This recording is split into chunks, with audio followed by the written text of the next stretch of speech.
Saudações, senhores e senhoras, alunos e alunas.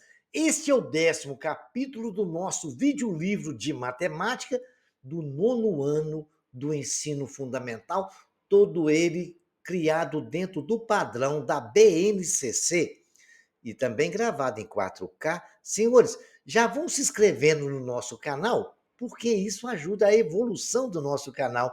Quando se inscreverem, clique no sininho para receberem notificações. Um like aí embaixo também ajuda muito. Eu desejo a todos que tenham bons estudos. Nesse capítulo, a gente vai estudar polígono. Mas antes de falar de polígono, a gente vai falar da equivalência de figuras. No conjunto ao lado, não há figuras iguais. Cada uma das figuras tem uma forma diferente das demais, mas todas têm a mesma medida de área, 12 centímetros quadrados. E é por isso que essas figuras são equivalentes entre si. Dizemos que duas ou mais figuras planas são equivalentes quando têm as mesmas medidas de áreas. Quando elas são iguais. Vejam para vocês verem, aquela primeira figura lá, laranja. Se você contar, cada quadrinho daquele, a gente vai supor que tem 1 centímetro quadrado. Cada quadrinho ali vale 1 centímetro. Se você somar, vai dar 12. Na segunda também vai dar 12, na terceira, na quarta, na quinta e na sexta. Isto vê nitidamente, podemos concluir que elas são de forma diferente, mas têm a mesma área. Por isso, elas são figuras equivalentes. Figuras equivalentes são aquelas que têm a mesma medida de área. Vamos falar de segmento de retas notáveis e cálculos de medidas de área. Nós já estudamos o teorema de Pitágoras no capítulo anterior. Então, agora a gente pode falar de uma diagonal de um retângulo.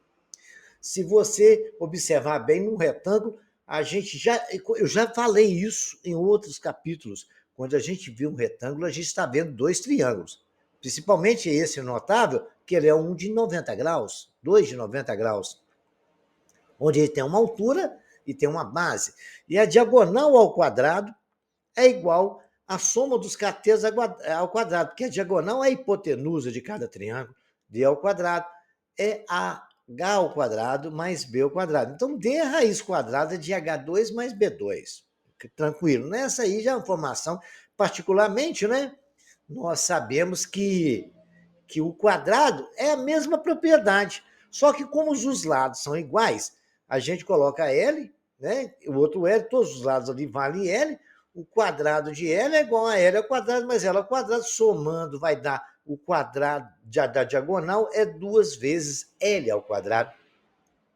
Como pela propriedade de raiz, a gente pode L ao quadrado, pode jogar o L para fora, a diagonal é L raiz de 12. É uma particular do quadrado. Mas se você esquecer, não tem problema não. Aplica Pitágoras ali e fizer finir, não há problema, ok? Vejamos agora mais algumas situações interessantes. Por exemplo, a altura de um triângulo, né? Vamos agora fazer um estudo da medida da área de um triângulo equilátero. A área, a gente sabe que um triângulo é base vezes altura dividido por 2. Tranquilo, tudo aí é informação legal.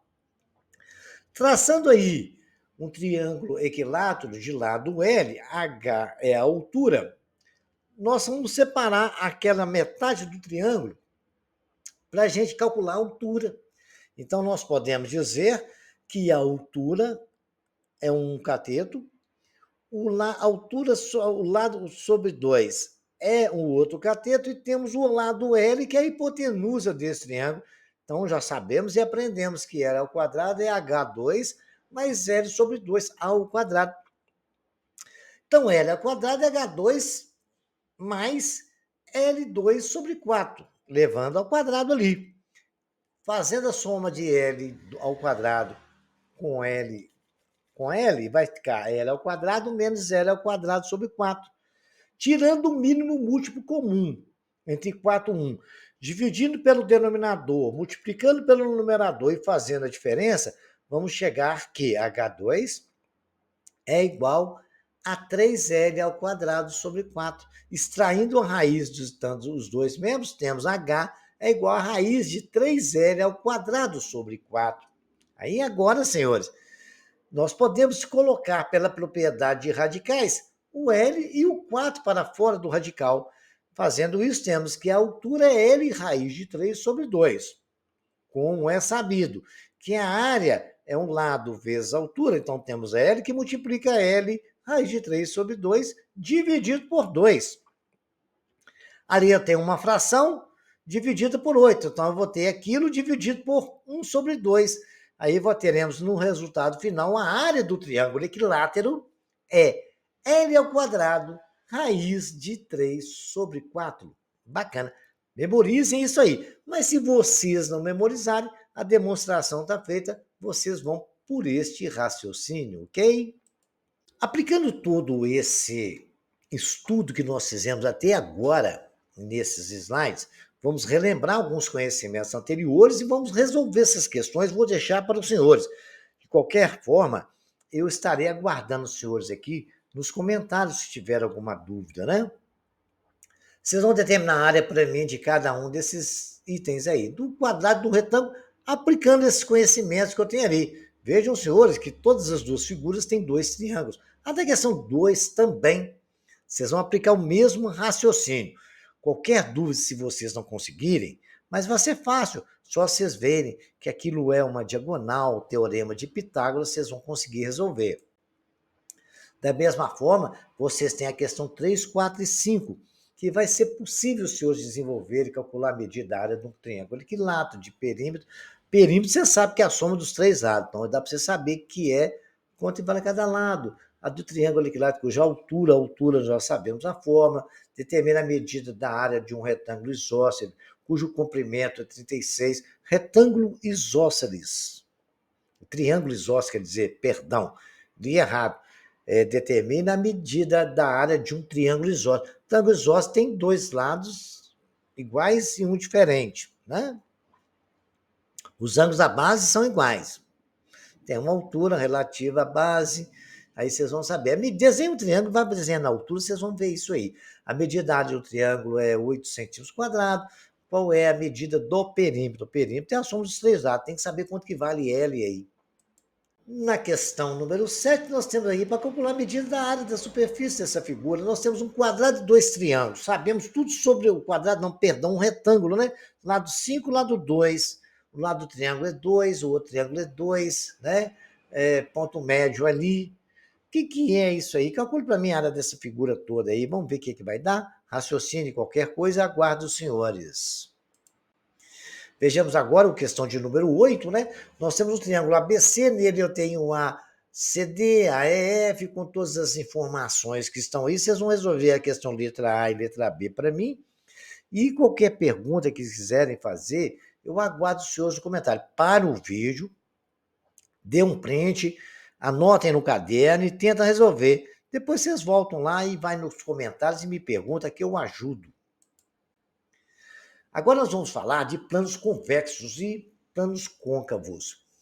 Vamos retomar também a diferença entre um polígono côncavo e um polígono convexo. Nós já estudamos isso, mas vou lembrar. Primeiramente, considere a reta R contida no plano alfa. Ela o divide em duas regiões, ou seja, em dois segmentos, alfa 1 e alfa 2. Um polígono contido é um plano convexo. Se eu traçarmos uma reta sobre cada lado desse polígono, o restante dele ficar no mesmo semiplano, isso é em um dos dois semiplanos que a reta determina, ok? Aí está, a reta determinou dois semiplanos. Ficou um polígono lá, no alfa 1 e alfa 2. Muito bem. Aí agora, o plano ABCDE, aí no fundo aí, nós vamos traçar uma reta, um exemplo que isso acontece dentro daquele enunciado que nós falamos no slide anterior. O polígono ABCDE, que é um pentágono, tem 5 vértices, representado a seguir é convexo, pois está inteiramente contido no semiplano rosa de cada figura. Olha lá, tracei uma reta em BA, continuou o polígono semiplano, em BC, em CD, em DE e AE. Ele continuou lá no semiplano. Ele é um polígono convexo. Agora, nós vamos ver o seguinte: o polígono é côncavo, como está no exemplo dessa figura, quando há pelo menos uma reta que passa sobre um dos lados desse polígono, está aí traçado, a reta azul, né?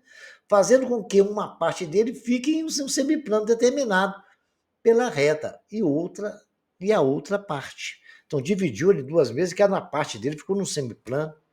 Então, ele é côncavo por isso, né? O outro, no exemplo anterior, você passou uma reta e continuou no mesmo semiplano. E esse aqui não. Essa figura ficou uma parte no semiplano, outra no outro plano. Verifique no exemplo que está aí, né? FG, H e J, a reta FJ deixa a parte do polígono em um semiplano e a parte no outro. Ou seja, o polígono está contido em dois semiplanos diferentes, por isso ele é chamado de côncavo. Ok? Muito bem, o número de diagonais. Esse é um fator importante. O número diagonal de polígono é o segmento de reta cujas extremidades são vértices não consecutivos do polígono. Vértices não consecutivos é o que está do lado direito e do lado esquerdo. Esses são consecutivos. Os não consecutivos são os outros. Você pode ver no pentágono aí, ó, nós temos um ponto, não vai estar do lado dele nem do outro, vai só de frente a ele. Mesma coisa naquela figura que tem vários lados, você pode ver que os consecutivos a ele. Vamos lá no ponto F. Não parte uma diagonal entre EG e EF. Nem tem jeito, né? É só de frente. Um triângulo não tem nenhuma diagonal. Um quadrilátero tem duas diagonais. Um pentágono tem cinco. Gente, observa isso. Olha lá. Um triângulo não tem nenhuma diagonal. 3 menos 3. Zero, não tem nenhuma. Um quadrilátero tem duas diagonais. Um quadrilátero tem 4 lados. Menos 2. Um quadrilátero tem duas diagonais. 4 menos 2. Um pentágono tem 5 diagonais. O pentágono tem 5 diagonais. O pentágono tem 5 pontos. Uma coisa interessante. Quantos diagonais tem um polígono de lados? Essa é a pergunta que deve ser feita, né? Como é que a gente descobre isso, gente? Pelo raciocínio da tela anterior, nós podemos dizer que o diagonal é n, que é n número de lados, né? É o número de diagonais de n é o número de lados. N menos 3 sobre 2. Vamos lá, o triângulo. N menos 3. Olha, não tem zero diagonais, né? Então, eu vou pegar ele que multiplica 3 menos 3, n vezes 0 é 0, dividido por 2, 0. Então, triângulo não tem. O quadrilátero é n que multiplica 4 menos 3. N é 4. 4 menos 3, 1. 1 vezes 4, 4, dividido por 2, 2 diagonal. Olha o pentágono que tem 5. É 5 que multiplica 5 menos 3 sobre 2. 5 menos 3 é 2, cortou 2 com 2 e n ficou igual a 5.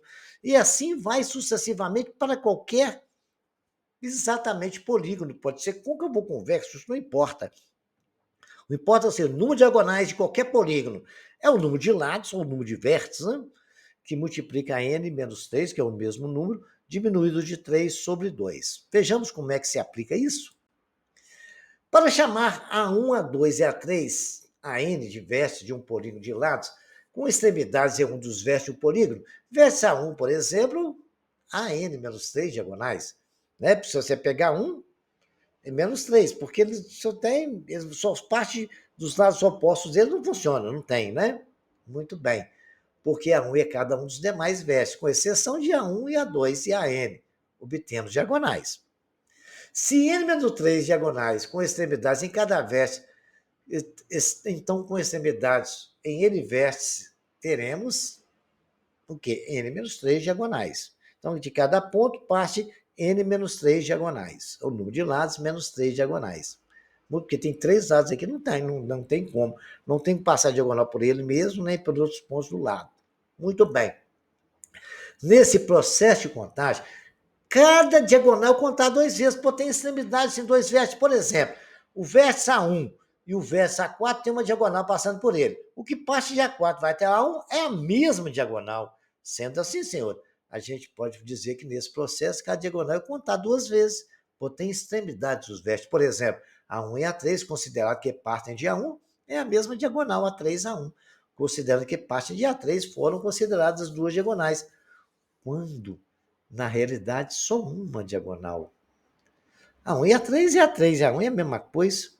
Então, diagonal é n menos 6, por isso que a gente divide por 2, entendeu? Então, não esqueça, diagonal é n que multiplica n menos 3 sobre 2. Agora vamos começar a observar os ângulos dos polígonos. Vejamos o triângulo, senhores. Olha que bonito, matemática é bonita, é só observar e analisar. Olha lá, o triângulo a gente sabe tem 3 lados, né? E se ele tem 3 lados, ele tem 3 ângulos. E a soma dos 3 ângulos vale 180 graus. Muito bem. Vamos observar uma continha bonitinha que todo mundo já sabe. 3 menos 2 vale quanto? 1, todo mundo sabe disso, né? Muito bem. Vejamos agora um quadrilátero. Um quadrilátero tem 4 lados. Se a gente passar uma diagonal nele ali, ele vai formar 2 triângulos, né? Então, nós podemos dizer que o número de ângulos ali é 2 vezes 180, né? Nós temos 2 triângulos, cada triângulo tem 180, então tem 4 lados, menos 2 é igual a 2. Olha lá que bonitinho, 2 vezes 180. Vocês estão começando a observar uma coisa que eu estou começando a enxergar? Vamos continuar o raciocínio? Vejamos aqui um pentágono. Um pentágono tem 5 vértices, né? Se a gente traçar diagonais em um vértice, a gente vai ver que tem 3 triângulos. E 3 triângulos, cada triângulo tem 180 graus, 3 vezes 180 é 540. Olha só que bacana. Eu tenho 5 lados, menos 2 é igual a 3. Peguei 3, multiplicou 180, eu já sei exatamente quantos ângulos tem um pentágono. Vamos continuar esse raciocínio, hein? E o hexágono que tem 6 lados, então eu vou fazer pelo raciocínio que eu fiz. 6 menos 2 dá 4, eu pego 4, multiplico por 180, eu sei quantos ângulos, qual ângulo tem o pentágono. Olha lá, é 4 vezes 180, dá 720. Matei a charada, então eu posso saber, eu já sei calcular exatamente os ângulos de um polígono. Cada ângulo, então, eu sei calcular. Como é que eu faço isso, professor? Nesse raciocínio. 6 menos 4 não é igual a... 6 menos 2 não é igual a 4? Então, para qualquer polígono, a gente traça as diagonais, que tem uma extremidade e o mesmo vértice do polígono. Contamos o número de triângulos que esse polígono foi repartido por esses diagonais, n menos 2. Calculamos a soma das medidas dos ângulos internos e esquerdos menos 2 retângulos é igual a 100 vezes 180. Não foi isso que fizemos? Vamos lá no hexágono. 4 menos 2 vezes 180 no triângulo.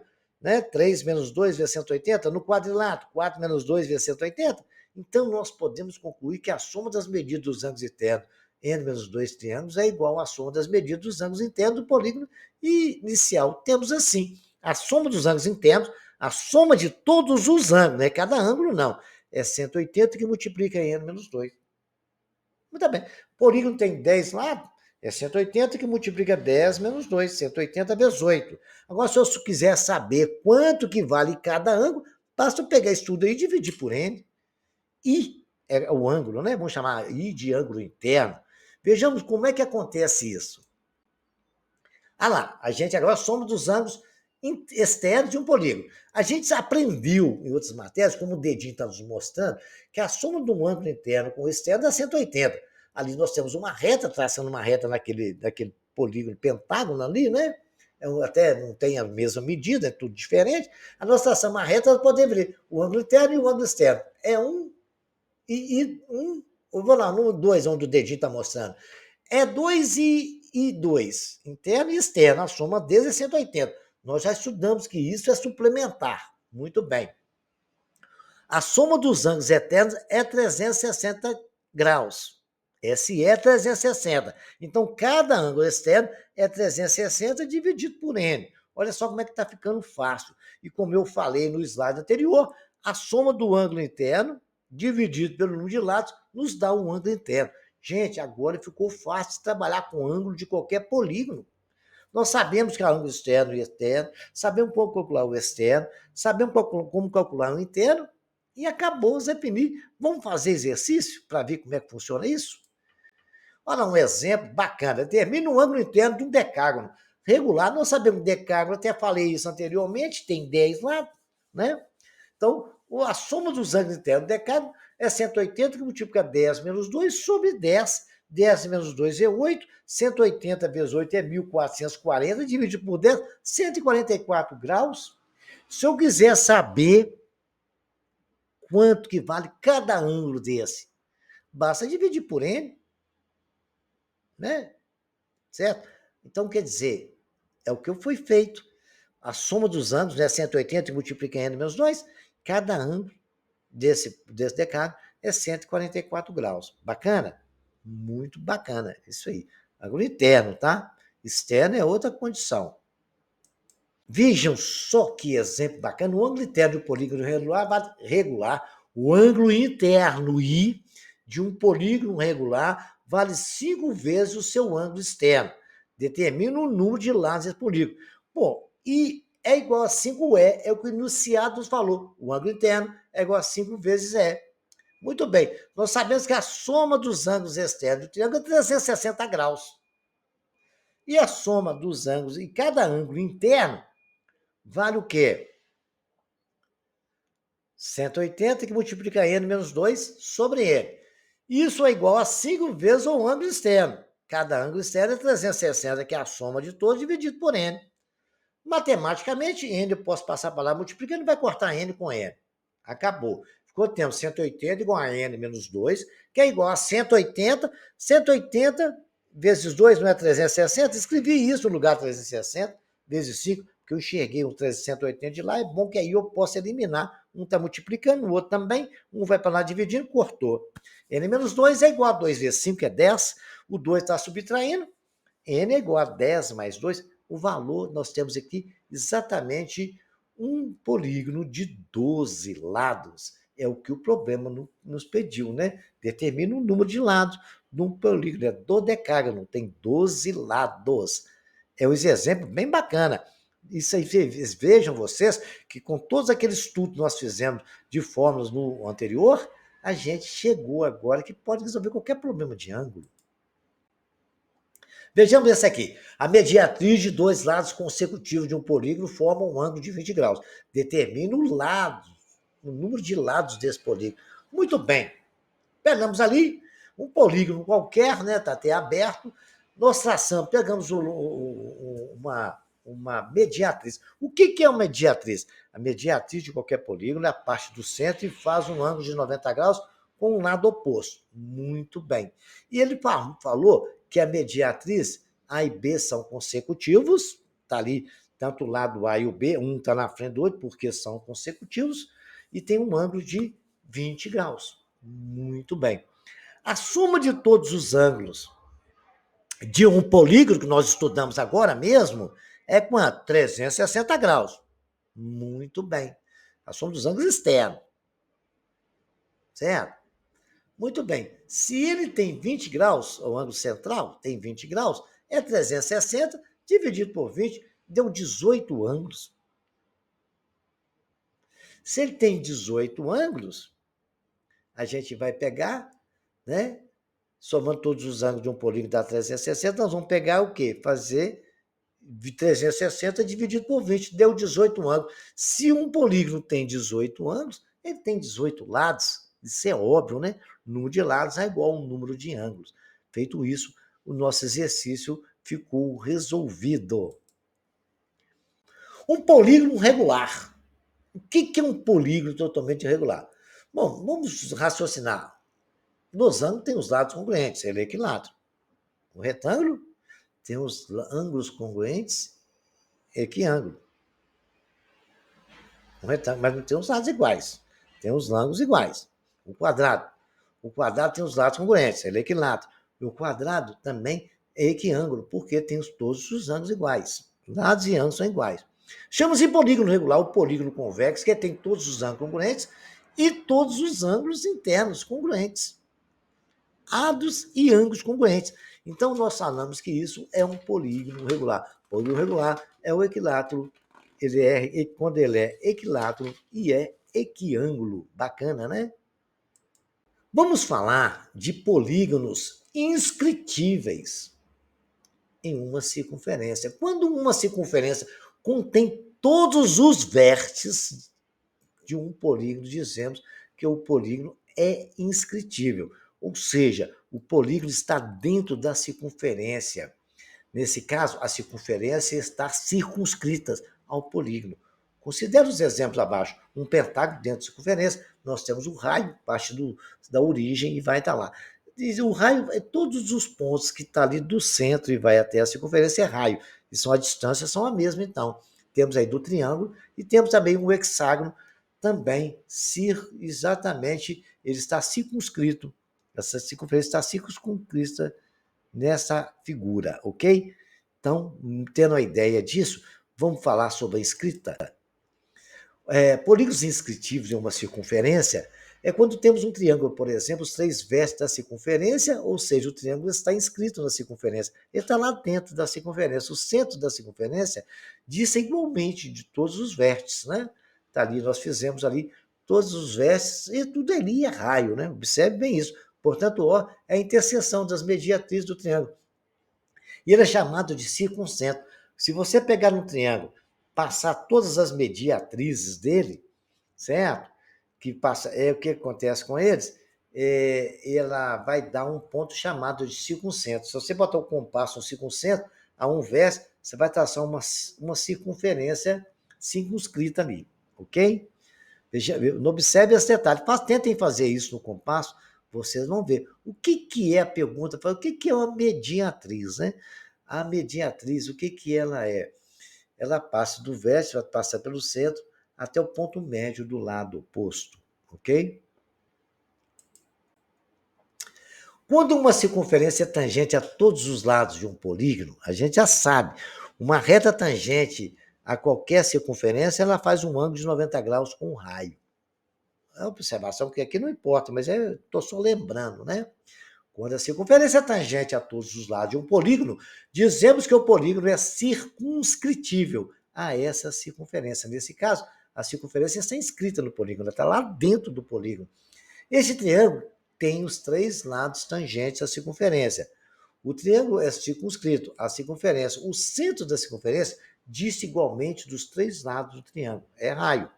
O ponto E é chamado de incentro do triângulo, portanto, é a interseção das bissetrizes do triângulo. O que é uma bissetriz de um triângulo? É a reta que divide um ângulo em dois ângulos iguais, ok? Essa reta parte do vértice dividindo em dois iguais. E a interseção das bissetrizes, né, ela nos dá esse ponto que é circunscritível dali e é chamado de incentro. É o centro da circunferência inscrita no triângulo. Polígonos, esse quadrilátero tem os quatro lados tangentes à circunferência. Portanto, o quadrilátero está circunscrito à circunferência. O centro da circunferência diz igualmente dos quatro lados do quadrilátero. Mesma coisa, o pentágono abaixo tem 5 lados tangentes à circunferência, ou seja, o pentágono está circunscrito à circunferência. O centro da circunferência diz igualmente dos 5 lados desse pentágono. Agora a gente já tem uma boa ideia de inscrição e circunscrição. Vamos destacar algumas coisas nessa situação circunscrita e inscrita. O centro, vamos falar dele, é o centro comum da circunferência, tanto escrita como circunscrita. Geralmente, como são tangentes, a gente sabe que aquilo é raio. O centro é o ponto que concorre às mediatrizes dos lados e às bissetrizes dos ângulos internos. Apótema, senhores, é o segmento de reta perpendicular ao lado com uma extremidade no centro do polígono e a outra no ponto médio do lado. Então, o que é a apótema? É parte do centro do polígono e vai ao ponto médio do lado oposto. Aquele A ali que nós escrevemos é o nosso apótema. O é o centro. M é o ponto médio de um dos lados. O M é um apótema. O M igual a A. Ponto que nós marcamos ali, que é o ponto médio daquele lado. Alfa é a medida do ângulo central. O ângulo central é aquele ângulo que está no centro.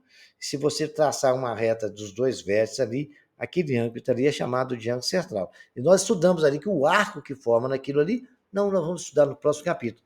Ao que a gente for estudar ângulo, ali forma-se um ângulo, um arco da mesma medida de alfa vermelho. Alfa verde é a medida do ângulo interno. Né? E o alfa rosa é a medida do ângulo externo. A gente sabe que os dois são suplementares, vale 180 graus, ok? Então vamos concluir esse raciocínio. né? Ali está o mesmo desenho, a medida do ângulo central é alfa, que é 360 dividido por n, número de lados. A soma das medidas dos ângulos internos, por isso que aquele triângulo, nós conseguimos achar 20 graus, que o ângulo central é a mesma medida do arco que forma o circunscrito. Então, alfa é igual a 360 dividido por m. A soma das medidas do ângulo interno, a gente já sabe que é 180, falamos várias vezes, né? A medida do ângulo interno, nós sabemos que é a soma dos ângulos internos dividido por n, né? I sobre n é a soma dos internos dividido por n, que é aquela fórmula que nós temos ali. A soma de medidas dos ângulos externos, a gente sabe que é 360 graus, a medida de cada ângulo externo é 360 dividido por n, a gente vai achar a medida de cada ângulo, e a soma das medidas do ângulo interno com o externo é 180 graus. Então é isso que a gente tem que memorizar para começar a resolver exercício. Agora vamos falar a medida de área de um polígono regular. A gente sabe que polígono regular é aquele que tem lado e ângulo igual. O mesmo número de lados, os lados são iguais e os ângulos também são iguais. Muito bem. Agora vamos falar do hexágono regular. O número de lados do polígono, L é a medida, N é o número de lados.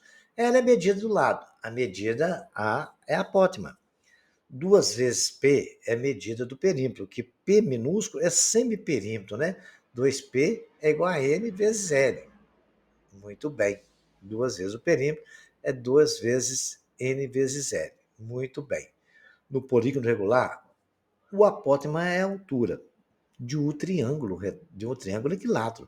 E o triângulo equilátero, a gente sabe que a área é M, que multiplica L vezes A sobre 2.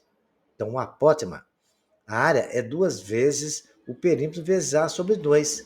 Mas acontece que nós sabemos, né, que 2 vezes P é N vezes L. Então, A é igual a N vezes L vezes A sobre 2. A área de um perímetro, de um hexágono regular, é sempre o semiperímetro multiplicado pelo apótema. Então, é uma demonstração que vocês podem ver isso aí, né? Porque o perímetro é o número de lado vezes o valor do lado, que é a soma de todos os lados. Então, por isso que 2P é igual a N vezes L. Aí, nós passamos isso aqui, o 2 para lá, dividindo P, sem perímetro, em N vezes 0 sobre 2. Muito bem. A área é igual de qualquer hexágono regular. O semiperímetro, quer dizer, o perímetro dele, vezes o valor do apótema. O apótema é a altura do triângulo equilátero. Acabou. Podemos resolver qualquer problema diante dessa informação, ok? Então agora tem problema para você resolver, né? Sendo 6 a medida do lado de um triângulo equilátero ilustrado na figura, você vai calcular a medida da altura do triângulo, a medida do raio, a medida do raio da circunferência menor que está inscrita, tem circunscrito e inscrito. Separa os desenhos. Qualquer dúvida, estarei aguardando os senhores nos comentários. O exercício 2 é semelhante, só que agora a gente está falando de um quadrado inscrito e tem uma circunferência circunscrita nele também. Ok? Vejamos aí, vocês vão calcular a apótema do quadrado, a medida do raio menor, a medida do raio maior e também a medida do diagonal, né? Porque você sabe que a diagonal é 2 vezes o raio da circunferência que está do lado exterior. Sendo 6 metros a medida do hexágono ilustrado na figura, determine a medida da diagonal maior, da diagonal menor, vamos ver o raio menor. Olha, você pode ver que aqui é o apótema, né? Do hexágono. E aí vocês vão vendo tudo isso aí de acordo com a informação, sendo N a medida do lado, é 6 metros, tá? 6M é 6 metros. Temos a questão 4, a 5 e a 6, onde se fosse ler, interpretar qual é o polígono regular cuja medida do ângulo central é 18 graus. O ângulo externo de um polígono regular mede 40. Quantos lados tem esse polígono? Ângulo central o E é igual a 360 sobre N? Será que é isso? Vejamos então, aguardo vocês. A questão 7, né? Vocês vão pegar um quadrado com diagonais tem medidas para um polígono regular a seguir. Determina a quantidade de medidas diferentes e obtemos a medir suas diagonais, do hexágono e do octógono, né? Quantas medidas diferentes podemos medir suas diagonais? Calcule a medida de área de um polígono regular que tem a medida de um perímetro 12 raiz de 3 centímetros e do apótimo igual 2 centímetros. Então, vocês vão calcular para mim. Vocês têm aí, né? A área de um polígono regular cuja medida do perímetro. Agora, como é que calcula quando você tem o perímetro ou o semiperímetro? Daí a dica, hein? Agora, vocês vão calcular a medida de um polígono regular conhecendo a medida do apótema. É a medida da área. A questão 10, bem semelhante também, medida da área do hexágono calculado de um lado, 4 centímetros. O que é um hexágono regular? Tem 6 triângulos equiláteros, né? A soma da medida dos ângulos internos do polígono. Já fiz um problema semelhante a esse, que deu até a resposta 1440. SI. Lembra lá no início? Então, vou deixar para vocês raciocinarem aí. Agora, a questão 2, o seguinte, o polígono... Vou fazer esse processo, tá? A polígono é a soma, tem esse polígono aí, e nós temos que calcular o alfa, que é aquele ângulo externo. Para mim calcular aquele ângulo externo, eu tenho que saber quanto que vale aquele ângulozinho ali, que eu vou chamar de nada. Eu só sei que é a soma de 64, mais um ângulo que eu quero saber quanto que é, mais os dois ângulos de 90, ele tem que dar 360, que é a soma dos ângulos internos de um polígono. Né? Muito bem. Correto? Não é isso que nós fazemos? Então, 64 mais 90 é igual, dá igual a quanto? 244. Então, se eu pegar 360, tirar os 244, eu vou saber quanto que vale o ângulo aí. Somei os três, né? Tirei dos 360, eu sei que ele vale 116. Agora, alfa mais 116 não são suplementares? Vale 180. Então, alfa é 180 menos 116, alfa é 64 graus. Matou a charada, simplesinho, né? Esses exercícios são muito simples, basta a gente aplicar esses conhecimentos que nós já falamos todos aqui para os senhores. Agora, esse da sinuca ele é muito bacana, né? O jogo de sinuca, muitas vezes, é preciso realizar jogadas chamadas de tabela para conseguir atingir uma bola que precisa ser atingida. Isso porque, para se proteger, o adversário sempre coloca uma bola na frente do alvo, do oponente, e ele não pode bater nessa bola. Entre a bola que ele pretende encaçapar e a bola que ele deve bater. A imagem é possível observar que um jogador pretende atingir a bola 5, que é aquela laranja ali, mesmo com a bola 9 no seu caminho, mas ele não pode bater na 9, senão ele perde. Para isso, ele pretende contornar a bola 9 através de uma tabela. As setas indicam a direção da bola preta. A bola preta vai bater na tabela e vai bater na laranja e automaticamente a laranja vai tomar o caminho da caçapa e vai entrar lá para dentro, sem tocar na amarela. Muito bem. Agora ele nos informou que o ângulo de chegada da lateral na mesa, para dar certinho, tem que ser igual ao mesmo ângulo de saída. Calcule qual deve ser o ângulo de chegada, né, para ele conseguir realizar a jogada. Muito bem. O ângulo que a bola vai sair, mas aquele ângulo do outro lado, que vai chegar na tabela, na caçapa, é o que ele pediu para a gente calcular. Então, vamos calcular? Vamos fazer o seguinte, vocês param o vídeo, eu também vou parar aqui. Aí vocês resolvam o problema. Se vocês não conseguirem resolver, daqui a pouquinho eu volto e resolvo, ok? Então, vejamos lá. Então, parem o vídeo e façam. Já passou o tempo que eu esperei para os senhores, alguns minutos, né? Agora eu vou resolver para os senhores. Nós fizemos ali, formei os desenhos, marquei o X, que é o que ele pediu, 90 graus que tem lá, e o ângulo de saída. E nos informou que o ângulo de saída é o mesmo de chegada. Então, se você analisar pelas retas paralelas que nós estudamos lá, traçadas, cortadas por uma transversal, a gente já viu que o S alterna interno com 45 graus, com 48 graus, perdão. O ângulo da bola da caçapa, onde a bola 5 deve entrar, faz como indicado 48 graus, entre a borda de baixo e a linha pontilhada. Esse 48 graus, mais que o ângulo desconhecido, X, entre a linha pontilhada e a lateral esquerda da mesa, forma 90 graus. Não é isso? O X mais o 48 não dá 90 também? Então, X mais 48 é igual a 90, X é igual a 90 menos 48, X é 42, que ele pediu. E hoje você pode ver que isso é óbvio, né? Aquele triângulo interno, a soma dos três ângulos internos não é 48, e S não são 180, e S não vale 48, que é o mesmo ângulo de saída, é o mesmo ângulo de chegada? Muito bem. Então, 90 mais x mais 48 tem que dar 180.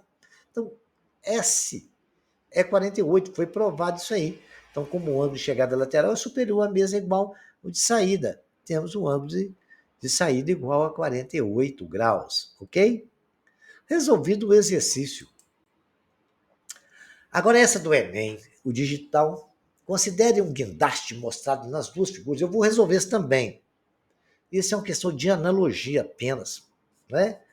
Ele fala, tem a posição 1 e a posição 2. O que aconteceu com esse guindaste?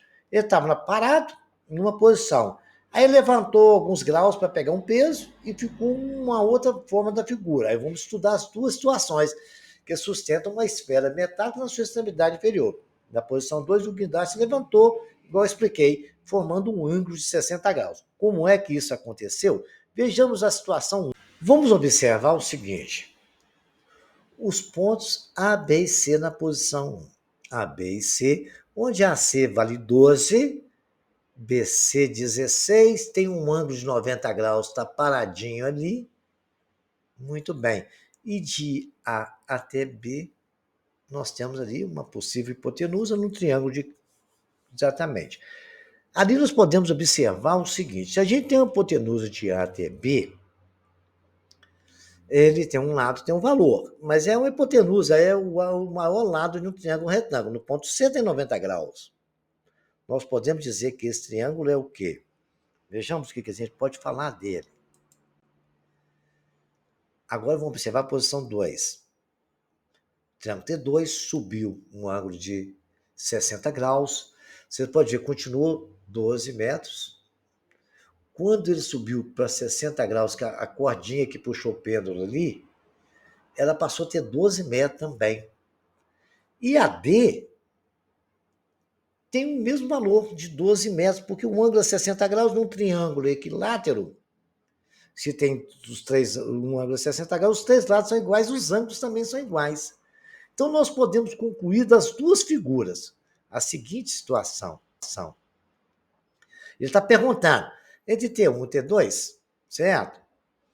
Ele é retângulo escaleno, retângulo isósceles, a letra B, a letra C, a letra D, a letra E. A gente vai estudar a situação de cada um, como a gente até já comentou o que eu fiz ali agora. Vamos responder isso aí? Vamos lá. O que eu falei, T1, T2 formou um ângulo de 90 graus. Nós temos uma hipotenusa, tem um lado vale 12 e o outro lado 16. Beleza. Nós concluímos, então, que tem os três lados diferentes. Então, ele é escaleno. Escaleno é aquele triângulo que tem todos os lados não têm a mesma medida. São todos eles diferentes. E ele é retângulo e tem um ângulo de 90 graus. Nós já sabemos que T1 é retângulo e escaleno. Matamos a charada. Agora vamos ao segundo.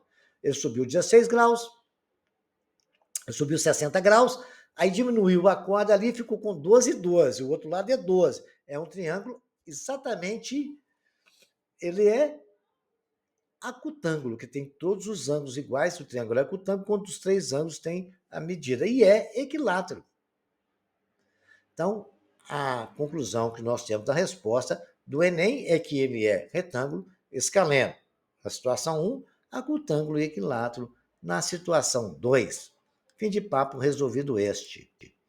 Vejamos agora esse do Enem também, de 2019. O trapézio isósceles mostrado na figura seguida, né, M é o ponto médio do segmento BC. BC está ali o ponto médio certinho. Então, nós sabemos que BM é igual a MC. Muito bem, beleza, bacana. Agora ele falou que o segmento BC e os pontos P e Q são obtidos dividindo o segmento AD em três partes iguais.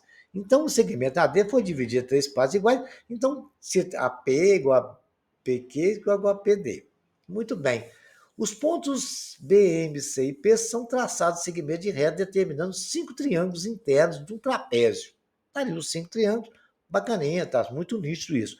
A razão entre BC e AD, BC é a parte de cima do trapézio e AD é a parte de baixo, que é a parte maior do trapézio. Qual que é a razão entre a parte de cima e a parte de baixo?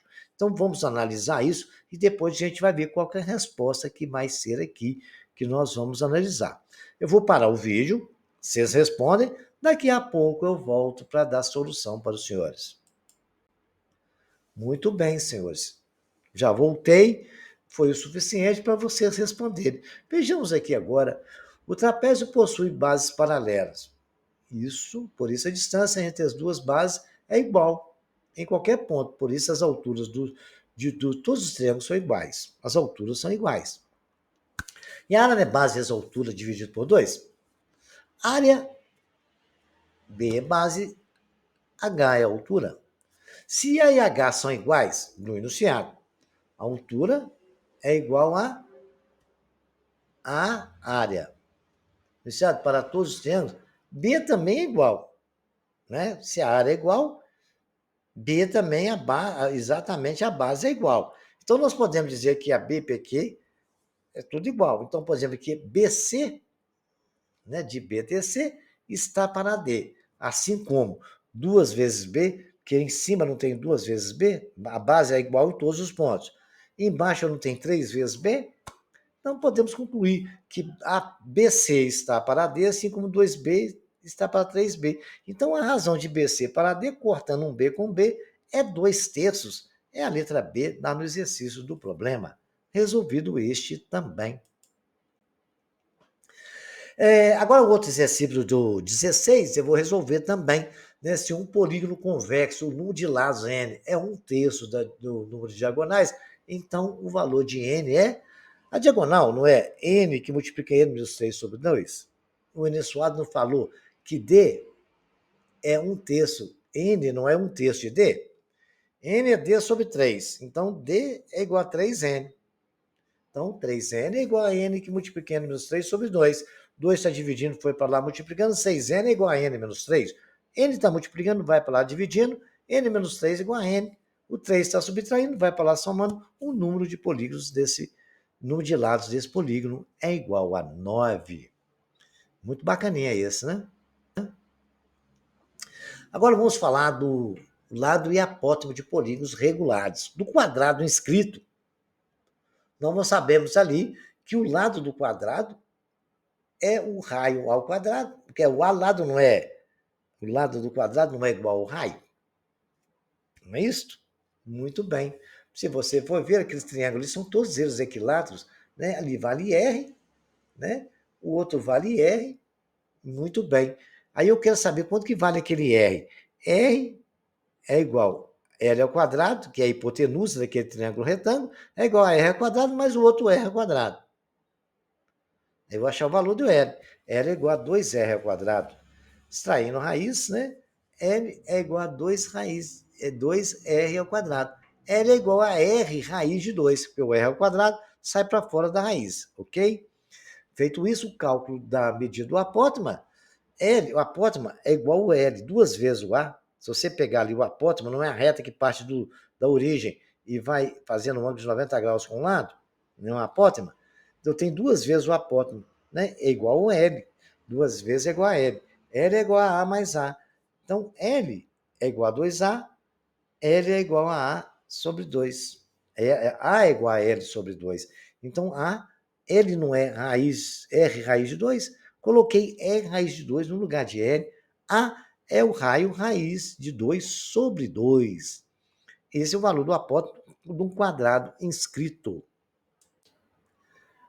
Lado e apótimo de polígonos regulares, hexágono escrito. A medida do lado L é a medida do apótema de um hexágono regular escrito a uma circunferência de um raio de medida R conhecida. O cálculo da medida do lado, nós sabemos que a medida AOB é 360 graus dividido por 6. Tem 6 lados, e ali é um triângulo equilátero, e a gente sabe que o hexágono tem 6 triângulos equiláteros, e o ângulo de um triângulo equilátero é 60 graus. Então, estou só demonstrando, né? O A é semelhante ao B, os ângulos A e B são congruentes, né? São 60 graus. Então, quer dizer que, por exemplo, que o raio é igual ao lado L. Muito bem. O apótimo do triângulo OB é igual a H. Então, o apótimo é R raiz de 3 sobre 2. Não esqueçam desses detalhes, tá? É só lembrar que o hexágono tem 6 triângulos equiláteros. Né? Então, tá aí o triângulo equilátero, tá aí, vale 2 R's, certo? O hexágono regular escrito R é igual a L. o cálculo da medida é L3, traçamos o diâmetro AD, se BC mede L3, então CD é igual a L6. E como L6 é igual a R, temos CD também igual a R. Por estar escrito em uma circunferência, o triângulo ACB é retângulo IC. E pelo teorema de Pitágoras, ACD temos L3 ao quadrado é igual a 2R ao quadrado mais R ao quadrado. L3, que é o lado está escrito ali, é igual a 3R ao quadrado. L3 é R raiz de 3. Muito bem. Então, o lado de um triângulo escrito equilátero é exatamente o raio multiplicado por raiz de 3. Ok? Então, se você tem um triângulo escrito, você sabe que o lado dele é o raio multiplicado por raiz de 3, tá? O triângulo dentro da circunferência, tá? Tá aí, ó. O apótema é a altura do triângulo BOC. O apótema é a altura do triângulo BOC. Então, o que nós podemos fazer? É simplesmente a altura do triângulo, que parte da origem vai ter o lado oposto. Isso é um triângulo equilátero, correto? Porque a altura parte. O que é o apótema? Parte do centro até faz um ângulo de 90 graus com o lado oposto. Não coloca qualquer lado, pode ser o lado BO, AB, o apótema vai ser o mesmo. Muito bem. O B é igual a R. O até B é raio, nós estamos vendo isso. É raiz de 3 sobre 2. E o raio não é raiz de 3 sobre 2? BE não é raio de 3 sobre 2? Muito bem. B até E. BC é igual a C. R ao quadrado é A ao quadrado, que multiplica R raiz de 3 sobre 2. A ao quadrado é igual a R ao quadrado menos 3R ao quadrado sobre 4. Fazendo as continhas, tem 4A2 igual a 4R2 menos 3R2. 4A2 é igual a R ao quadrado. A2 é R ao quadrado sobre 4. Então, te extraindo a raiz de todo mundo aí, vai ter R ao quadrado sobre 4. Então, o apótema de um triângulo equilátero inscrito é igual ao raio para metade do raio, tá? Muito bem, é a metade do raio. E acabou se definir. A apótema de um triângulo equilátero escrito é a metade do raio, e isso matematicamente foi demonstrado para os senhores. Senhores, compartilhe esse vídeo, compartilhe com seus colegas, se inscrevam no canal, divulgue esse canal para que todo mundo tenha acesso, e espero os senhores até o próximo capítulo.